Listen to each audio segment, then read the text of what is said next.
Estamos vivendo nos últimos momentos da história do grande conflito entre Cristo e Satanás, e as notícias da atualidade mais parecem uma cópia das palavras que os profetas escreveram nas Sagradas Escrituras. Bom, esse é o canal O Retorno da Glória e eu peço que vocês fiquem nesse vídeo até o fim para saberem como será o verdadeiro arrebatamento dos justos.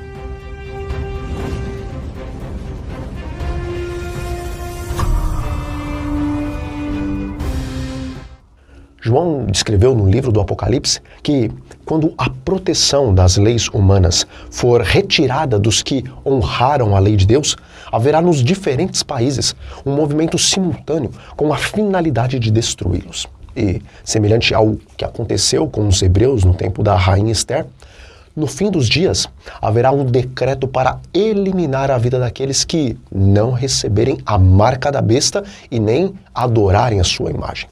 Naquele tempo, o povo de Deus, alguns nas celas das prisões e também outros escondidos nas florestas e nas montanhas, eles vão estar suplicando a proteção divina.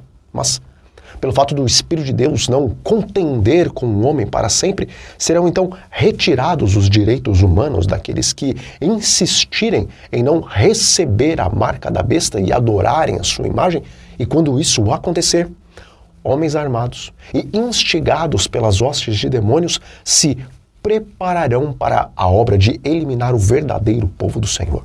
Contudo, na hora do maior aperto, Deus irá intervir e, como dizem as Sagradas Escrituras, um cântico haverá entre vós, como na noite em que se celebra a festa santa, e alegria de coração, como daquele que sai para ir ao monte do Senhor, à rocha de Israel.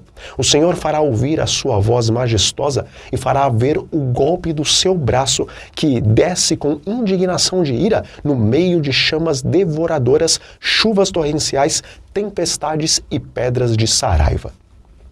No dia da batalha final do Armagedon, quando homens inspirados por demônios saírem para fazer guerra contra o verdadeiro povo de Deus, o arco-íris, que circunda o trono do Senhor no céu, será visto cercando os grupos de crentes que estarão prestes a cair na mão dos seus inimigos, e nesse momento, o povo do Senhor escutará uma voz dizendo: olhai para cima, e semelhante a Estevão, eles erguem os olhos para o alto e contemplam o Filho de Deus em seu trono e o escutam dizer: a minha vontade é que onde eu estou estejam também comigo os que me deste.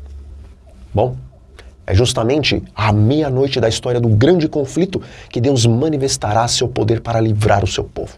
O sol aparecerá resplandecendo em toda a sua força. Sinais e maravilhas seguirão. Os ímpios contemplarão essa cena com terror, enquanto os justos observarão com alegria os sinais do seu livramento. E, em meio aos céus agitados, haverá um espaço claro de uma glória indescritível, de onde virá a voz de Deus como o som de muitas águas dizendo: está feito. Amigos, essa voz vai abalar os céus e a terra. Haverá então um grande terremoto como nunca houve igual desde que há pessoas sobre a terra. Enormes rochas serão então espalhadas por toda parte. O mar será açoitado com a fúria divina e a superfície da terra se levantará como as ondas.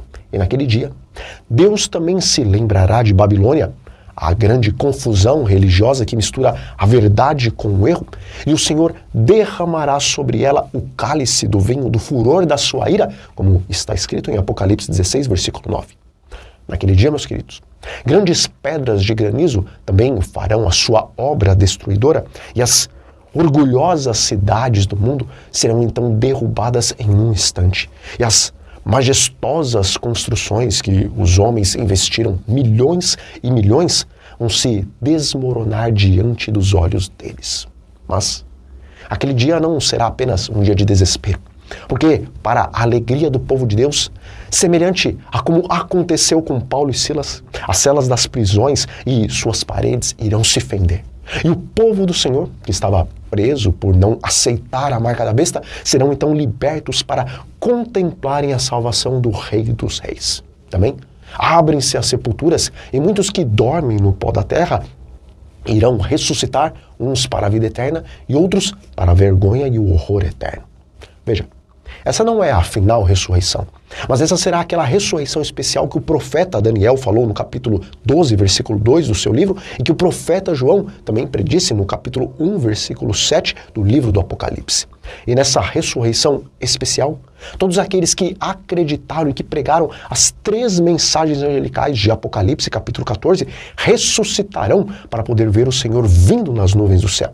E todos os piores inimigos de Deus, aqueles que o traspassaram e participaram do seu julgamento, também ressuscitarão para vê-lo vindo nas nuvens do céu e para reconhecê-lo como o verdadeiro Filho de Deus. E meus irmãos, enquanto os inimigos de Deus estiverem então clamando para que as rochas caiam sobre suas cabeças, porque chegou o grande dia do Deus Todo-Poderoso, os justos ressuscitados e os justos que estiverem vivos unem as suas vozes para cantar: Deus é o nosso refúgio e fortaleza, socorro bem presente nas tribulações. Portanto, não temeremos, ainda que a terra se transtorne e os montes se abalem no seio dos mares, ainda que as águas tumultuem e espumejem e na sua fúria os montes se estremeçam.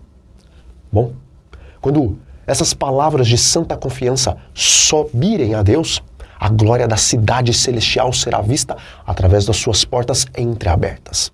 Aparece então no céu 2 tábuas de pedra e aquela santa lei, que foi proclamada no Sinai, será então apresentada como a norma do juízo. E naquele dia, os ímpios perceberão tarde demais que, embora somos salvos pela graça de Cristo, seremos julgados pelas obras da lei. Bom, é impossível descrever o horror e também o desespero dos que pisaram a lei de Deus para conseguir o favor do mundo cristão corrompido. E os pastores que ensinaram que a lei de Deus não precisava mais ser guardada, esses sofrerão 10 vezes mais do que aqueles que foram por eles enganados.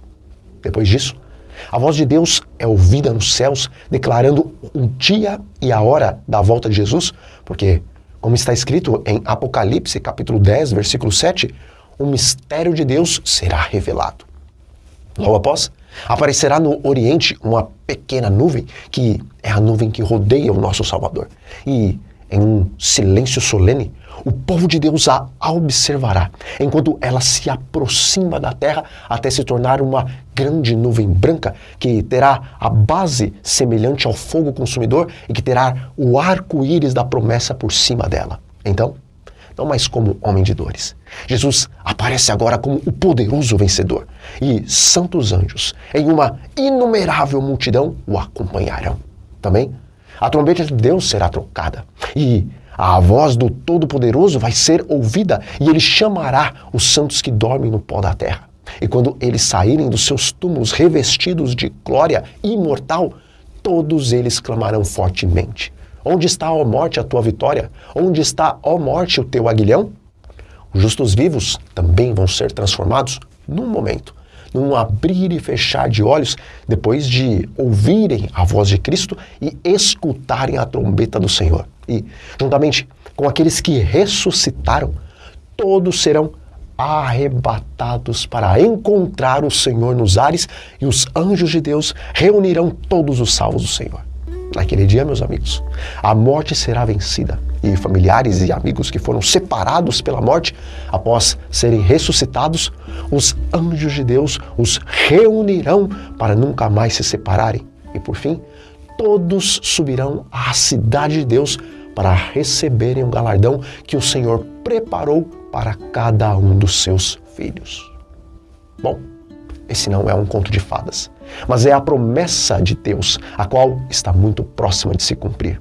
E como está escrito, não passará essa geração sem que todas essas coisas aconteçam.